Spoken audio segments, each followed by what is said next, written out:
Bueno, para finalizar esta jornada, con otro mensaje importante de uno de los ganadores de la distinción de la responsabilidad social de la arquitectura, invitar al arquitecto Jorge Noreña.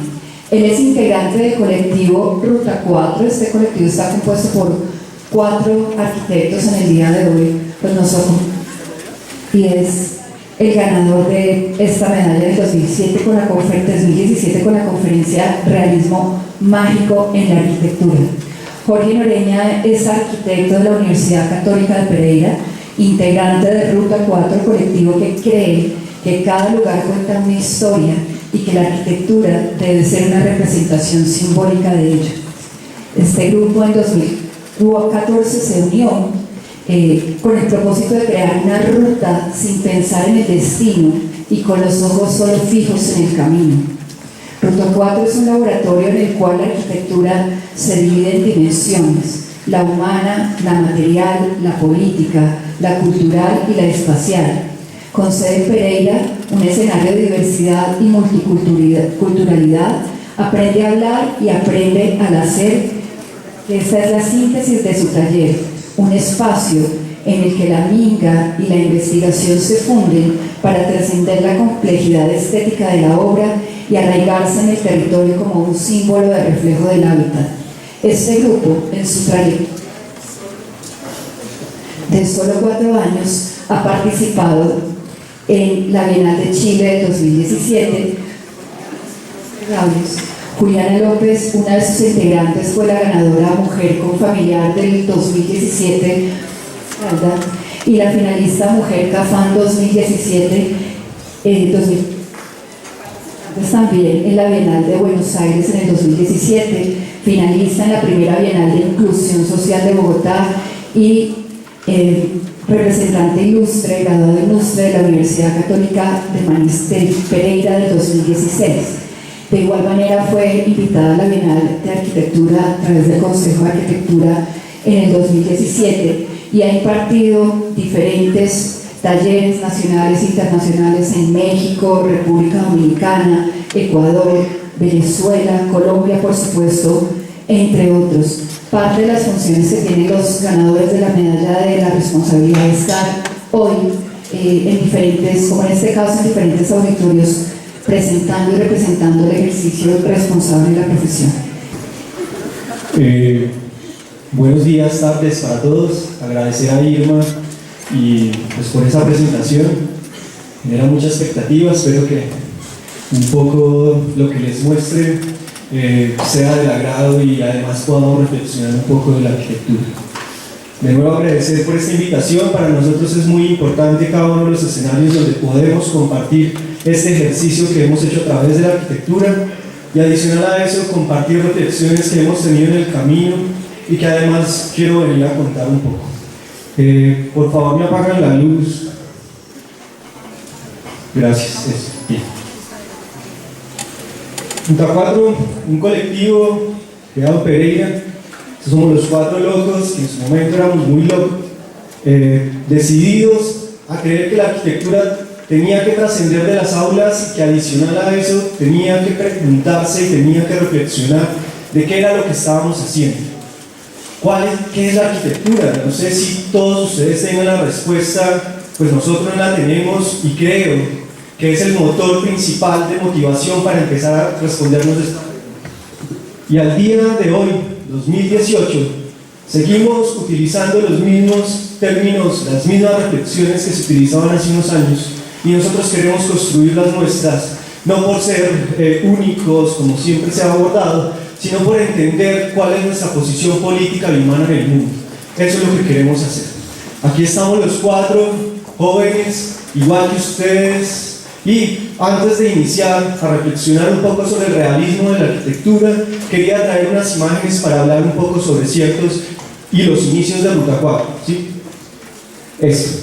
Nosotros, cuando estábamos en 8º semestre, justamente en un aula de clase, tomamos la decisión de que no podíamos seguir aprendiendo la arquitectura como nos la estábamos enseñando. Nos resistíamos a poder entender que la única forma de la arquitectura aprendida, aplicada y enseñada tenga que ser bajo un aula. tenga que ser bajo la autoridad de una persona, y creíamos que el colectivo y la intención a través de esa misma aula de clase podíamos lograr entender y reflexionar en conjunto, ir a buscar a quien conocía la materia, hablar con él y nosotros empezar a entender qué era esto lo que nos estábamos metiendo, que al día de hoy, como se llama ruta, era un camino, no teníamos un fin, no sabíamos para dónde íbamos, pero teníamos la suficiente inconformidad respecto a cómo se enseña, cómo se hace, para empezar un camino que ahorita voy a empezar a contar. Este otro escenario muy importante, si bien siempre para nosotros es fundamental, este es nuestro espacio, era nuestro espacio hace unos años, poder invitar personas que tengan conocimientos adicionales a los que nosotros hemos podido desarrollar en este camino y poder escucharlos y poder invitar también a personas en la ciudad que puedan entrar a un espacio gratuito para escuchar más cercano a un arquitecto, a un trabajador social, a un fotógrafo y a todos los demás. Quería mostrar estas dos imágenes para evidenciar que no hay excusa para decir que no podemos hacer arquitectura de otra forma. No hay excusa para decir que no estamos aprendiendo y que no nos enseñan lo que es, porque siempre es la excusa que hay en las universidades. Es que el profesor, es que tal cosa. Nosotros no queremos tener excusas, queremos tener acciones y creemos que las acciones son las que han determinado este trasegar y creemos que son las acciones las que determinan también la alteración de los territorios y la que posibilita también generar reflexiones conjuntas y colectivas.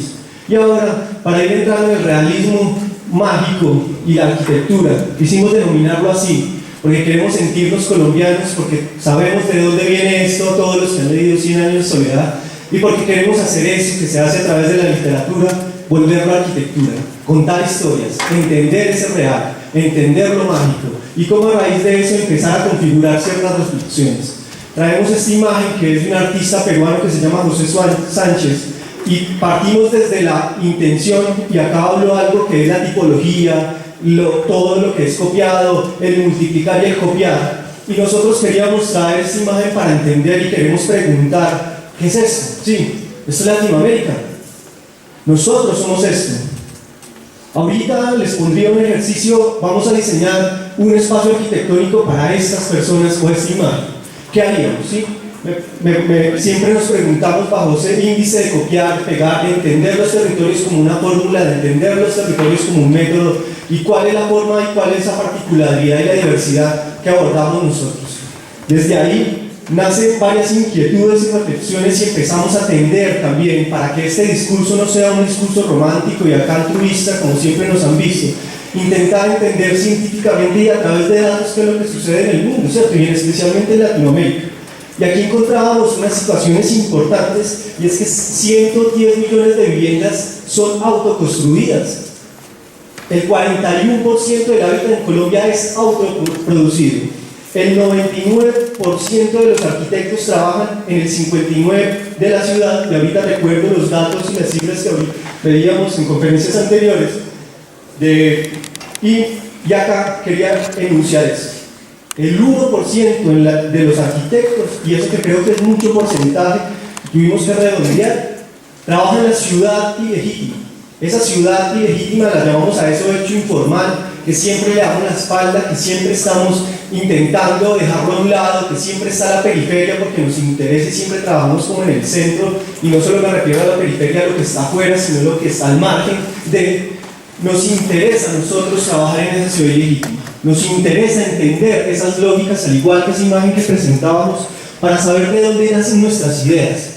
Y además, esta es una imagen de Caracas, Petare, estuvimos en algún momento por ahí. Esto es la ciudad informal que se autoconstruye, y un poco acá el tema formal e informal y esas barreras que empezamos a configurar. ¿Cuál es la condición también urbana de la arquitectura? ¿Cuál es la condición de cómo estos barrios, que si bien para nosotros no es lo que no se debe hacer, sino hay que revalorarlos, hay que denominarlos de una nueva forma para entender sus propias lógicas, cómo empiezan a interactuar en estas ciudades que siempre quieren dar la espalda a estas situaciones? Cómo en el Mundial de Brasil en Sao Paulo, en Río, no recuerdo bien, es una imagen que toma un compañero, una semana antes del Mundial, crean estas barreras para poder ocultar lo que siempre estamos intentando ocultar, siempre no hay nombre. Y aquí había una situación que nos interesa también comprender. Si bien somos arquitectos, nos interesa ir entre las ramas para encontrar en las otras profesiones cuáles son esas, digamos, reflexiones que nos pueden servir. Esta es una pirámide, la pirámide de Maslow. Tuvimos la oportunidad de reflexionar un poco sobre esto en Manizales con Opus, que puede que muchos lo conozcan, y hablábamos sobre un poco la condición de esos trabajos en barrios vulnerables en principal, y como siempre estamos intentando la autorrealización. Cuando vamos a un barrio siempre vamos y estamos intentando, hablamos de la felicidad, nos inventamos juegos, nos inventamos un montón de situaciones intentando resolver esto. Pero les cuento algo, cuando yo no tengo que comer, no me importa que nada más. Yo prefiero buscar primero que comer y segundo, necesito saber dónde voy a dormir. Después de tener esas condiciones básicas en la vida para cualquier ser humano, en cualquier condición, en cualquier parte del mundo, ya podemos empezar a preocuparnos por otras situaciones que, si bien se transversalizan, no pueden pasarse ni saltarse ciertas situaciones que hacen parte. De ahí sigue la seguridad, un poco más el cobijo, de ahí la relación social, de ahí el entendernos dentro de un mundo y saber cuál es nuestro papel fundamental, y de ahí sí podemos empezar a preguntar en este tema de innovación, desarrollo, estos procesos que venimos a traer en estos barrios también para empezar a desarrollar ciertas iniciativas. Y para ir entrando un poco, para pasar de este tema teórico un poco a la práctica, voy a contar sobre 3 proyectos que hemos realizado. En especial nos interesa contar sobre esos proyectos. Han sido construidos en situaciones de conflicto y en situaciones en donde hay vulnerabilidad, y siempre hay una situación de desastre en situación, ¿cierto? Este es el Atrapasueños, realizado en el 2007, nos invitan a Ecuador, donde es el terremoto, y nuestro objetivo principal era construir un espacio para comerciantes. ¿De dónde nace la reflexión de construir un espacio para comerciantes? Nos unimos con Natura Futura, un colectivo de amigos en Ecuador que vale la pena que le echen una mirada. Increíble el trabajo que vienen haciendo, y además 60 estudiantes latinoamericanos que venían. Imagínense nuestra posición cuando vemos un montón de gente y decimos: ¿y ahora qué vamos a hacer en 5 días para resolver? No teníamos ni puta idea, perdón la expresión, pero teníamos que empezar a pensar qué era lo que sucedía, ¿cierto? Todos estos puntos amarillos que están acá sobre la playa y estos rojos en sí hacían parte del comercio y los servicios que habían en esta zona. Invitaron a 5 colectivos latinoamericanos en los cuales a nosotros nos ubican en el comercio. La primera posibilidad era hacer infraestructura para comercio. Después nos pusimos más creativos y creamos una bicicleta que se desarmaba. ¡Wow! ¿Eso qué es? La innovación, la creación. Pero luego nos interesaba entender la lógica del territorio, entender qué situación pasaba, y ellos nos pedían que construyéramos un elemento a este lado de la playa, en donde a través de este puente la necesidad de la gente tuviera que recorrer esto y tuviera un contacto directo. Era mucho más potente para ellos tener algo más que mejorar un local y que pintarlo de un color o ponerle bonito, como lo podemos decir. No nos interesaba eso, nos interesa poder reflexionar a través de cuál es esa base, y empezamos a trabajar en conjunto con los chicos. Y acá hay otra cosa interesante: si bien vieron la imagen que salíamos del aula, si reflexionábamos, también nos interesa crear nuevas lógicas de aprendizaje, y también en algunos casos, cuando tenemos el rol de profesores, tenemos el rol de instructores, porque los chicos entiendan esta relación no como una relación autoritaria, sino como una relación colectiva de saberes que se unen en conjunto para desarrollar algo.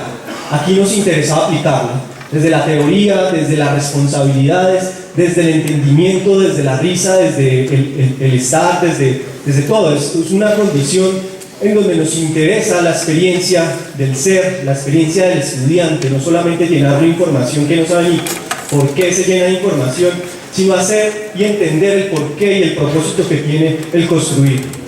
Talleres prácticos en donde intentamos entender la materia, que si bien no la conocemos del todo, estamos en un proceso de conocimiento, y en donde los chicos, a través de este ejercicio, podíamos plantear también un desarrollo. Y acá hay otra cosa más interesante aún, y es que al final nosotros, instructores, éramos las personas que menos sabíamos del proyecto, porque nos interesaba que fueran ellos quienes tomaran la voluntad. Y hay otra cosa más interesante aún. Resulta que como nosotros, los profesores, intentamos creer que somos quienes llevamos la batuta de esto, aquí cuando los chicos tomaban la responsabilidad de hacer ese trabajo, resulta que ese mismo chico era el encargado de buscar con quien se había borrachado el día anterior, con quien salía, decirle unámonos y hagámoslo. Los chicos eran quienes buscaban su equipo, yo no tenía que decir nada, nadie tenía que decir nada porque ya no había una intención de un policía, era un objetivo que nos planteábamos para llegar. Es muy complejo, lo sé, pero hay que apostarle a crear estas lógicas. Procesos, darle trabajo, sincronía, objetivos, todos los chicos montados, digamos como lo digo en la película, de poder lograr hacer esto.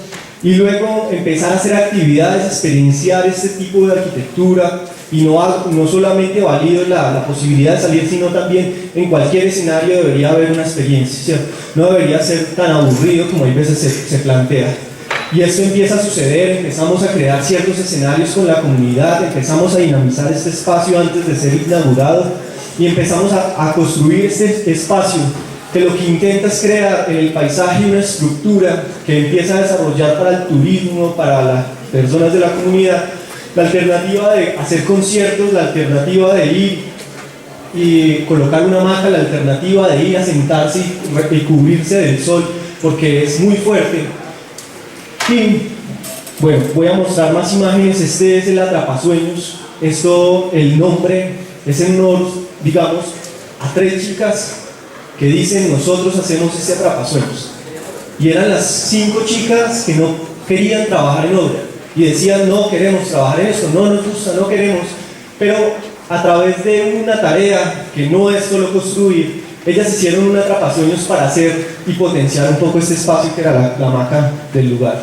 Un poco más imágenes de esto, más arquitectónicas, ahí José modelando, un poco desde la rampa y la prueba de carga que siempre no falta. Y entonces aquí muy interesante, les quiero mostrar un poco atrás. Esto en realidad fue pensado para subir y hamacarse. Ahora es el Sky Park de Canoa, ahora es el lugar de conciertos de Canoa Fest, que es un festival, y ahora también es el lugar donde seguramente se conquistan y demás, porque ya nos han contado sobre esto. Sí, también. Bueno, ahorita cuento un poco sobre Chacarrá. Chacarrá es nuestro proyecto más querido, es nuestro primer proyecto, nos demoramos 2 años hasta el momento que se inauguró. Y hay una serie de situaciones muy importantes con este proyecto, y es que si bien cuando iniciamos estábamos locos, nadie podía creer que nosotros estuviéramos metidos en un barrio durante 2 años haciendo actividades que en ese momento la entendíamos de otra forma. Ahorita somos más cuidadosos con cada operación que hacemos en los barrios, en las comunidades y cualquier proyecto, pero teníamos las ganas de poder hacerlo y empezamos a buscar gente. Buscamos un etnoeducador, un fotógrafo, un comunicador, un artista, un teatrero. Había un montón de gente que se quería sumar, y gracias a este proyecto han sucedido varias cosas importantes. Una es crear la primera red de colectivos en la ciudad a través de unos medios de comunicación como el WhatsApp, en donde todos están interactuando en este momento, en donde hay apuestas colectivas comunes de ciudad, y en donde también nosotros nos sumamos cuando vemos pertinente y cuando creemos que esas reflexiones van direccionadas a algo, ¿sí? Y adicional a eso, después de parecer tan locos, después de estar todo este tema, hace unos días nos encontramos con una noticia muy importante para nosotros.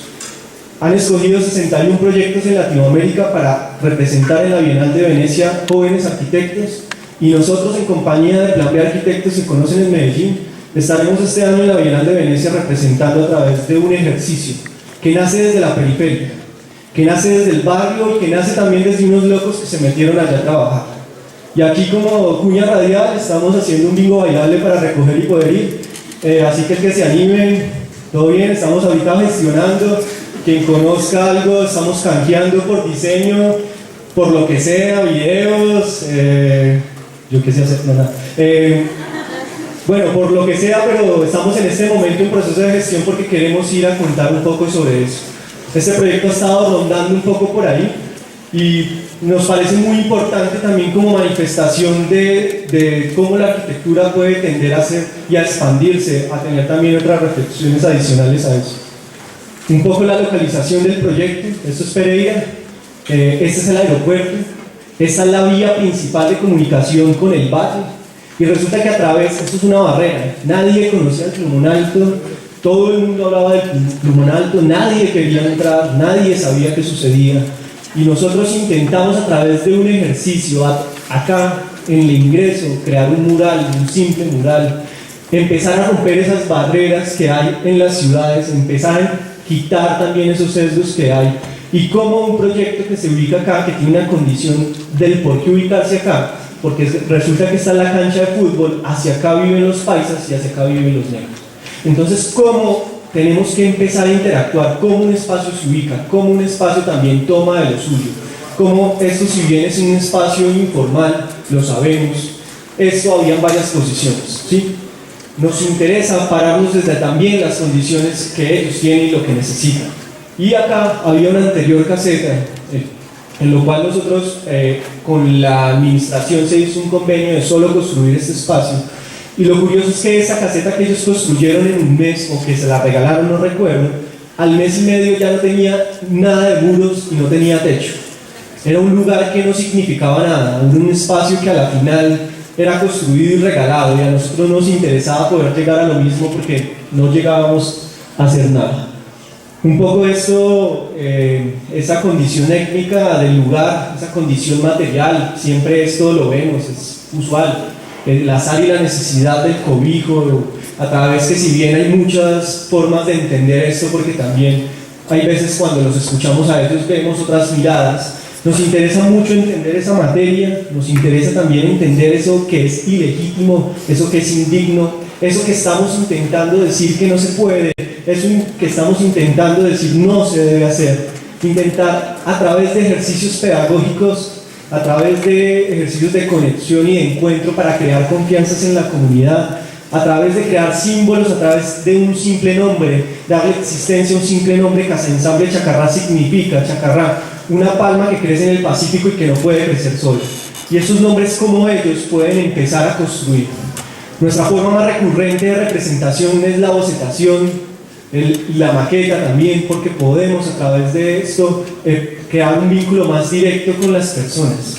No nos enamoramos del lápiz, del corazón, creemos que ya podemos trascender esto, pero creemos que la herramienta también podemos crearla según nuestras habilidades y lo que tengamos. Empieza la minga, hablamos de la minga, empezamos a crear unos vínculos, no teníamos dinero, era pura pasión, puro amor, y era decirle a la comunidad, vamos a unirnos a construir eso entre todos. Don Julio, el Paisa y otros chicos más, nos uníamos a construir estuvimos durante mes y medio en el barrio, en donde encontrábamos una situación particular que siempre nos gusta enunciarlo, y es el papel de la mujer en Colombia. Siempre están detrás de los hombres, siempre están detrás, intentando salir, intentando manifestarse, pero resulta que acá eran ellas las que cogían el bulto de cemento y lo tiraban. Eran ellas quien su hijo, porque ellas son las mamás de estos niños que acá creían en este proyecto más allá de una infraestructura. Y era muy interesante verlas trabajar, porque nos daba como esa energía de entender el papel fundamental que había.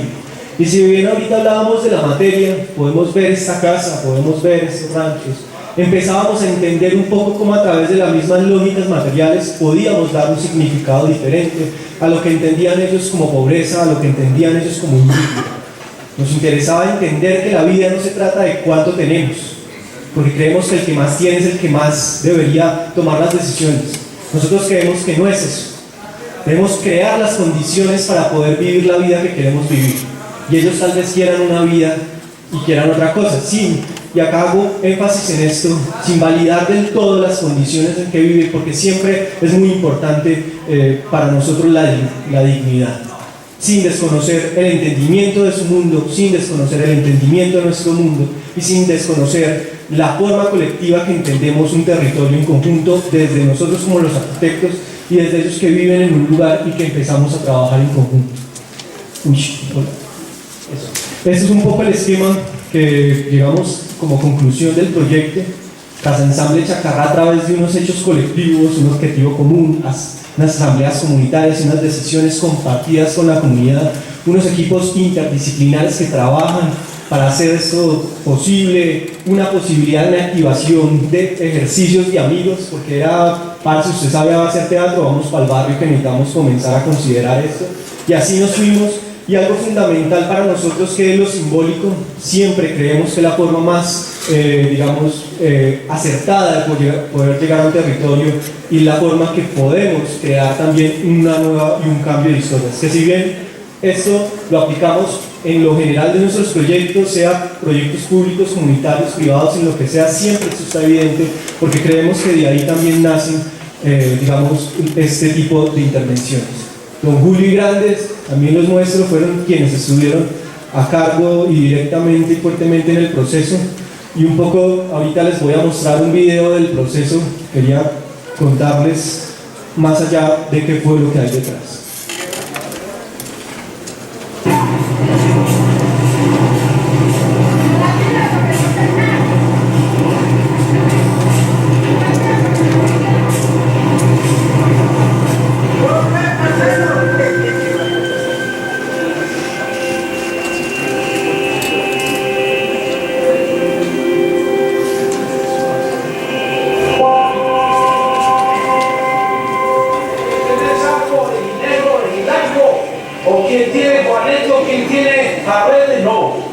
Esto es abierto para todo el que quiera soñar.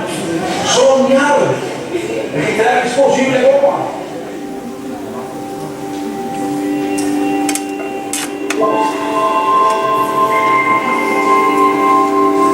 Buscando la forma de entretener a los niños, de crearles estos espacios con la caseta para que ellos tengan como distraerse y no estar pensando pues en otras cosas que no sea pues algo sí, que ya tengo que contar. Esto es la acomodación. ¿Serio?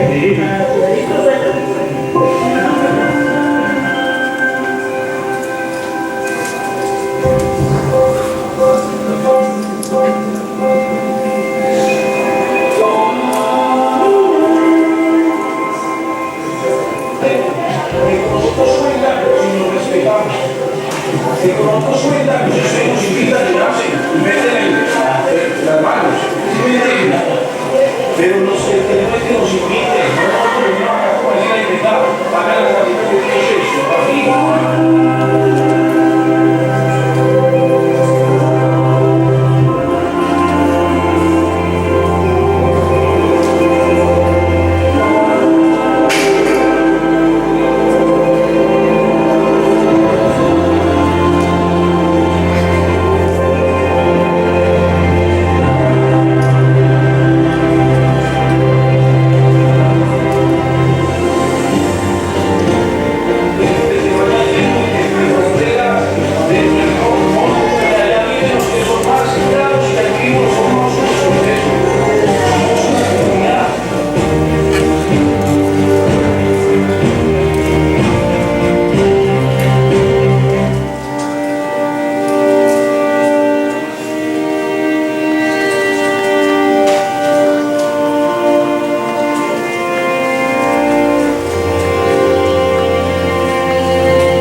Quiero que recuerden después de este video a quien intentaba entender la maqueta.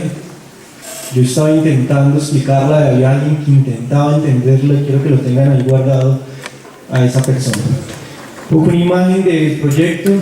al finalizar. Ahora tiene unas modificaciones, nos encanta que haya sido modificado. Don Julio ha diseñado las demás adecuaciones y me parece interesante que eso suceda porque han intentado crear nuevas lógicas en el espacio. Hay unas cosas, trasciende los detalles cuando hay una condición también de resolver más allá una situación del espacio, y que bien no he hablado acá de espacio, de muro, de relación urbana, pública, todos esos temas que bien nos competen a los arquitectos, porque si bien se estudiaron, porque si bien hay una relación con el afuera y el adentro, a través de esa timidez que existe en las personas, porque hay una timidez de no ingresar a un lugar que pareciera ser extraño, que solamente es para quienes estudian, y empezar a crear esos vínculos, la luz, el material y demás, que no me voy a tener hablando más de esto. Todo esto fue gestionado en conjunto con otras organizaciones y parte de la comunidad, y este es el bambú de la antigua caseta, este es el bambú que la guagua en realidad que nos donaron, unas canecas que también nos regalaron y una parte de recursos que fuimos encontrando. Esta es la inauguración, nunca falta la fiesta, el baile, y más cuando hay afros, siempre bailábamos, siempre había música. Y aquí llega la historia triste del cuento, o la historia real de este país. Quien intentaba entender la maqueta, después de 3 meses fue asesinado en el barrio. Y quien era el líder, quien daba, quien marchaba, quien era el que estaba remando, es quien, al igual que muchos más líderes en el país, han sido asesinados y han sido silenciados. No voy a decir más, ya sabemos el resto. Que para nosotros fue una tristeza profunda de entender cómo alguien que intenta tener voz, cómo alguien que intenta crear y aprender ciertas lógicas es asesinado, y cómo un proyecto que iba así, porque esto fue la inauguración y toda la gente estuvo ahí intentando vivenciar ese momento que se había logrado, ahora tiene otra forma de entenderse, ahora es usado para otro tipo de cosas, y el miedo sigue, digamos, invadiendo estos lugares. Hemos entendido que el tiempo es fundamental para estas intervenciones en lugares conflictivos, ya que cada acción debería ser un momento para poder dejar una enseñanza. Y desde ahí, cada vez que vamos a un territorio, cada vez que pisamos un lugar, intentamos nosotros poder dejar y intentar crear conjuntamente unos aprendizajes, ¿sí? Para finalizar, hablo sobre escenarios transitorios, que es un proyecto, también nace de un taller nacional. Abrimos la oportunidad de crear un vínculo con la comunidad en San Isidro, que San Isidro es vida. San Isidro es un lugar ubicado en la periferia de Pereira, en el margen, a través de una ciudad cercana como Cartago, que queda del valle, en donde toda su actividad está relacionada con Cartago, pero toda su necesidad de estudios, los hospitales y demás tienen que estar relacionados con Pereira, que están a 15.000 pesos de distancia económicamente y están a 2 horas de distancia en bus. Una persona que vive con 4.000 pesos al día, ¿cómo hace para pagar 15.000 pesos para ir a una universidad? ¿Cómo hace para pagar ciertas condiciones? ¿Cierto? Y a través de esto, hace 7 años, un etnoeducador y más organizaciones se dieron a la tarea de construir un proceso conjunto en San Isidro, que ahorita también nosotros nos sumamos hace 2 años y venimos trabajando con ellos conjuntamente, no para ellos, porque para ellos es muy raro esa palabra, sino con ellos, y ellos con nosotros, porque nos entendemos como seres humanos que nos relacionamos y que si bien hemos tenido unas experiencias en el mundo, podemos compartir, ¿sí? Este fue el escenario de taller. Él es de la comunidad, ella es de la universidad, Juaco es de Bogotá. Había una relación muy interesante de cómo crear esos vínculos y evitar esa relación que siempre es que vamos donde ellos, siempre los vemos como si fueran, no sé, me crea mucho conflicto cuando hablan de las personas que viven en esos territorios como si fueran personas que no conocieran, que no vivieran, que no hubieran tenido una experiencia. A la final son seres humanos que, si bien han tenido otro conocimiento, están ahí, viviendo. Y empezar a trabajar con la materia, con lo que teníamos, porque era lo que habíamos encontrado por ahí cerca, a través de unos sistemas como las yurtas. Pueden que muchos conozcan estos sistemas, si bien siempre nos preguntan si hacemos parte de la bioconstrucción. Creemos que es una forma muy interesante de hacer. Nosotros particularmente no estamos ligados a la bioconstrucción, tomamos hechos de esa forma de hacer arquitectura o de esa forma de construir, y nos interesa también a través de procesos tecnológicos comenzar a crear variables en estos tipos de construcciones. Un poco más allá empieza a armarse la pieza ahí con Diego, una condición también de entender ese paisaje, entender dónde estamos ubicados, porque siempre, bueno, eso sí es muy común hablarlo, que aterriza la nave espacial y no sé qué, pero cómo el territorio y el paisaje también empiezan a ser importantes y empieza a ser. Nos interesaba, si bien la yurta siempre está en el piso, como qué pasa si la levantamos, qué pasa si le aplicamos fuerzas, qué pasa si también exploramos un poco y empiezan a hacer procesos de experimentación, y adicional cómo lo simbólico empieza a tener fuerza y relevancia en este tipo de procesos.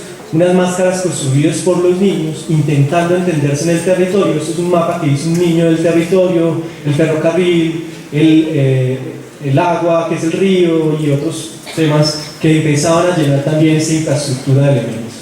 Este proyecto se hace con excusa para un festival internacional de poesía que por fin se da cuenta que ellos también pueden escuchar poesía, que ellos también pueden ver arte, que todos podemos tener esa condición de relacionarnos a través de eso.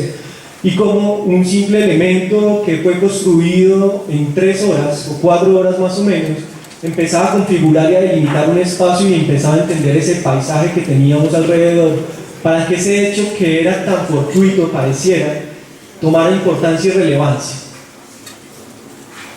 Y aquí, para ir cerrando un poco, este es el proceso que sucede después de este escenarios transitorios. Nosotros vamos con la excusa de hacer este escenario de poesía, pero en ese momento empezamos a darnos cuenta y a mapear una serie de situaciones. Si bien esta línea roja, si la pueden ver, esta es la única línea de comunicación entre San Isidro, que es entre este punto y 4 kilómetros. La única forma de comunicación son por motos que siempre están paradas acá en este puente, y cómo entendernos a través de otro lugar, otro elemento periférico que es Caimalito, zona franca, como la antigua línea del ferrocarril, que por lo general en el país y en Latinoamérica han sido producto de invasión, porque es el lugar del Estado que ha sido, digamos, invadido, o no quiero llamarlo invadido, sino tomado para poder tener esta vivienda. Como si bien siempre nos centramos y toda la reflexión del proyecto ha estado centrada en el objeto arquitectónico, cómo el objeto arquitectónico empieza a incidir en el territorio y cómo la condición urbana, cómo la condición también de ciertos hechos y sucesos que pasan en este lugar empiezan a tomarse como relevancia.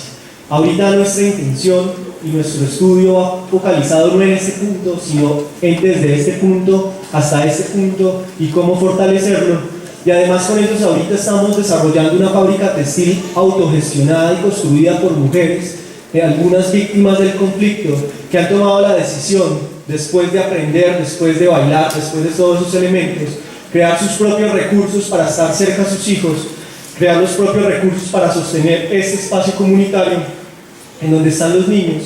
Y nosotros en compañía con ellos estamos desarrollando este proyecto, que ojalá si en algún momento nos volvemos a encontrar, poderles contar con más detalle toda esta situación. Y para cerrar, siempre, o ahora último, nos interesa mostrar esta imagen, que es de la selección natural, la evolución, y volviendo a recordar esa imagen que veíamos al principio de la diversidad y la culturalidad, nos interesa entender los territorios y los seres humanos bajo esta lógica de mutación, de evolución. Cada decisión, operación, cada arquitectura, cada acción urbana alteran el territorio y alteran nuestra forma de relacionarnos y alteran nuestra vivencia en el mundo. Y es por eso muy importante que, más allá de entender tan creativos la ola, la curva, lo que nos inventamos siempre, entendamos que cada acción y cada proyecto que están diseñando y construyendo alteran este territorio. Y si bien alteran un territorio específico, ese territorio específico también nos altera a nosotros. Y para nosotros es fundamental crear a través de esas realidades, que si bien no son muy, si bien no queremos tener esas realidades en estos territorios, intentar tomar desde ahí, quitarnos las excusas, quitarnos los velos que tenemos para entender la arquitectura e intentar crear magia con eso. Gracias.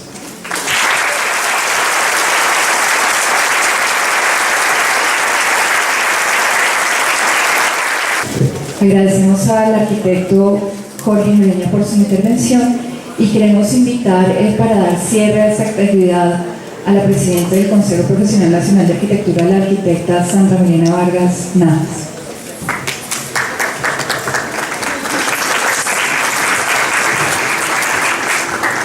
Bueno, para cerrar, quiero agradecer la presencia de todos ustedes, el interés por este tipo de espacio y por este tipo de eventos.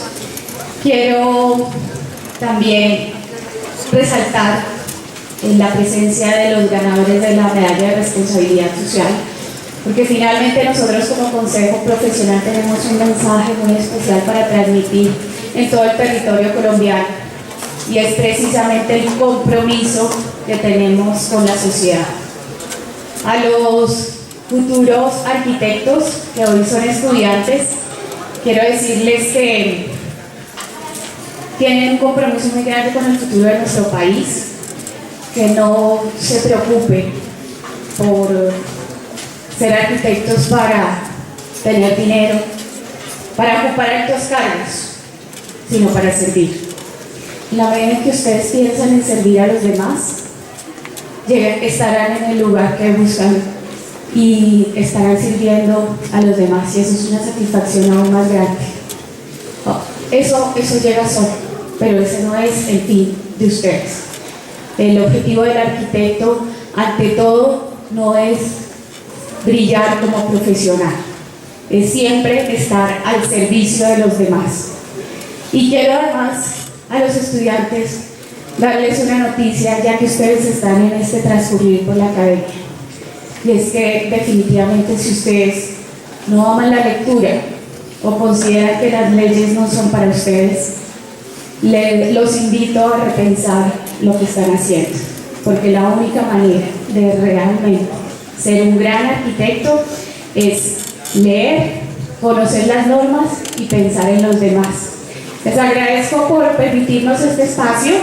Los invito el 22 de mayo en la ciudad de Bucaramanga, estamos por todo el país, y los invito a que siempre participen de este tipo de espacios. Con Germán ya hemos dialogado para que a través de ACFA, la Agremiación de Facultades de Arquitectura, trabajemos en equipo y logremos construir y incorporar todos los sistemas tecnológicos y todas las herramientas que hay para trabajar en pro de la arquitectura. Muchas gracias a todos.